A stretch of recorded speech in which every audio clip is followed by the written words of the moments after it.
नमस्कार, आप देख रहे हैं city plus news network. City plus news network में आप तमाम दर्शकों का स्वागत है। मोहम्मद असहाब अंसारी को मनोनीत किया गया शोषित इनकलाब पार्टी का प्रदेश अध्यक्ष। प्रदेश अध्यक्ष बनने पर प्रेस कॉन्फ्रेंस कर दी जानकारी। कहा, पार्टी जातीय जनगणना के विरोध में आगामी 2 फरवरी को पटना में करेगी शक्ति प्रदर्शन। गया जिले के इमामगंज निवासी मोहम्मद असहाब अंसारी को शोषित इनकलाब पार्टी का प्रदेश अध्यक्ष के रूप में पार्टी के राष्ट्रीय अध्यक्ष सह पूर्व केंद्रीय मंत्री नागमणि ने मनोनीत किया है। प्रदेश अध्यक्ष मनोनीत होने पर मोहम्मद असहाब अंसारी ने गया के अलीगंज मोहल्ला स्थित आवास पर प्रेस कॉन्फ्रेंस आयोजित कर पार्टी के प्रदेश अध्यक्ष सह पूर्व केंद्रीय मंत्री नागमणि के प्रति आभार प्रकट करते हुए कहा कि पार्टी के द्वारा जो मुझे दायित्व दिया गया है उसे निष्ठापूर्वक निर्वहन करेंगे और पार्टी को मजबूत करेंगे। उन्होंने यह भी कहा कि शोषित इनकलाब पार्टी एमके समीकरण पर कार्य करेगी और 90% शोषित समाज के लिए काम करेगी। उन्होंने बिहार सरकार द्वारा जातीय जनगणना कराए जाने का विरोध करते हुए कहा कि जातीय जनगणना के दौरान दांगी समाज एवं मुसलमानों को 5% बताया गया है, जो गलत है। साथ ही अंसारी समाज को भी गलत परसेंटेज बताया गया है, जिसको लेकर आगामी 2 फरवरी को पटना के गांधी मैदान में सरकार के खिलाफ पार्टी के द्वारा शक्ति प्रदर्शन कर सरकार का विरोध किया जाएगा। जातीय जनगणना को लेकर शोषित इनकलाब पार्टी के द्वारा बिहार के लोगों को जागरूक करने एवं संगठन को मजबूत करने के लिए अभियान चलाकर लोगों को एकजुट कर जातीय जनगणना के विरोध में अभियान चलाया जाएगा। प्रेस कॉन्फ्रेंस के मौके पर मोहम्मद शादाब रब्बानी, इरफान आलम, फैसल इमाम, सोनू आलम, दानिश आलम, रामबली प्रसाद, विनीश कुमार, परवेज आलम एवं सुल्तान अहमद उपस्थित थे। मैं मोहम्मद असहाब अंसारी इमामगंज के रहने वाला हूँ।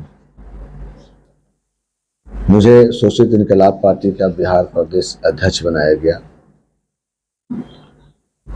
मैं कोशिश करूंगा कि पूरा इस पार्टी के हित में काम कर सके और अपने फर्ज से को पूरा कर सके। राष्ट्रीय अध्यक्ष श्री नागमणि जी का पहला मुद्दा ये है कि अभी हमारी पार्टी एम के समीकरण पर काम करेगी और दूसरी बात यह है कि अभी जो जाति जनगणना हुआ है उसमें कोरी और दांगी का परसेंटेज बहुत ही कम दिखाया गया है, जो कम से कम 10% से 11% होना चाहिए।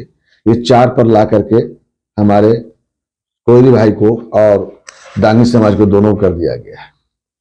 इसके लिए शोषित इनकलाब पार्टी शक्ति प्रदर्शन करेगी और गांधी मैदान पटना में अपना शक्ति प्रदर्शन का दिखाएगा कि हम कितना तादाद में हैं, हमें क्या होना चाहिए था और क्या मिला।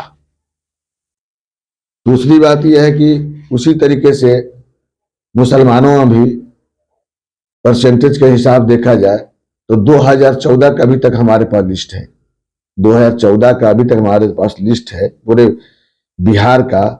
उसमें मुसलमानों का 16% समथिंग था। अभी भी उससे बढ़ के होना चाहिए था, कम से कम 22-21 होना चाहिए था, जो आकर के 10-11 पर अटक गई है। और उसमें भी अंसारी समाज का जो 8 से 10% होना चाहिए था और सब मिलाकर कम से कम 18-20 होना चाहिए था, जो अंसारी को भी 4 प्लस किया है, 6% अंसारी खास से हटा दिया। इस दोनों अंसारी का कोरी दांगी समाज के लिए 2 फरवरी को बिल्कुल गांधी मैदान पटना में शक्ति प्रदर्शन दिखाया जाएगा। और तीसरा एक और मामला आ गया है कि हमारे मुसलमान भाइयों में एक समाज आते हैं कलाल भाई से, जिसको इराकी भी कहा जाता है। उनको तो बिल्कुल मुसलमानों से हटा दिया गया है। ये हमारे नीतीश कुमार जी जाति जनगणना नहीं कराए लोगों को। हमको तो लगता है कि कुछ लोग वैसे हैं कि हार्ट अटैक ना कर जाए। उनका हिसाब किताब जो है कि इतना आनंद फानन जो करवाए हो जाति जनगणना, बहुत अच्छा काम किए, लेकिन ये जो परसेंटेज घटा कर जिसको 22 होना चाहिए उसको 10 पर ला दिए, जिसको 14 होना चाहिए उसको 8 पर ला दिए, जिसको मुसलमान में शामिल था उनको बनिया समाज में कर दिए। कलाल भाई को अंसारी का जो होना चाहिए 10% वो साला 4% पर आ गया।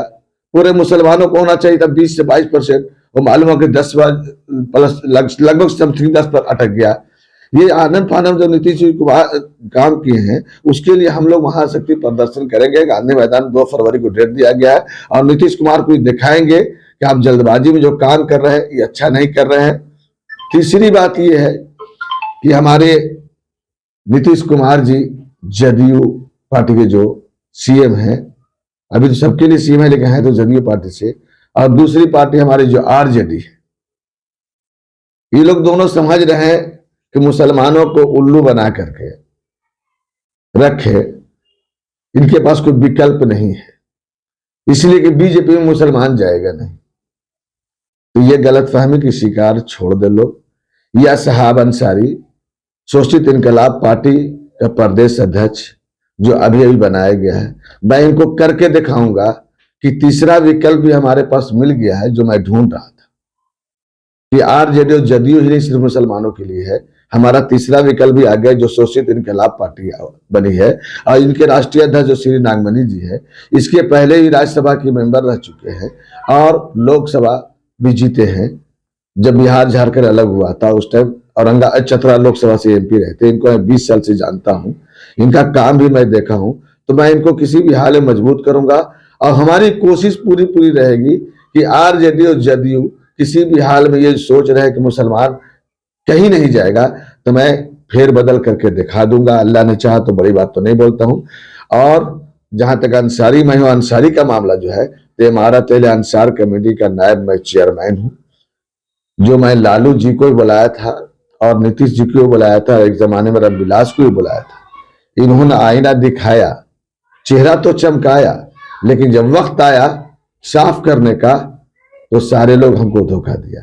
लेकिन इस बार नहीं चलेगा, मैं इमारत को लेकर चलूंगा और शोषित इनकलाब पार्टी को मैं इंशाल्लाह सपोर्ट करूंगा और पूरे बिहार में दौरा करूंगा।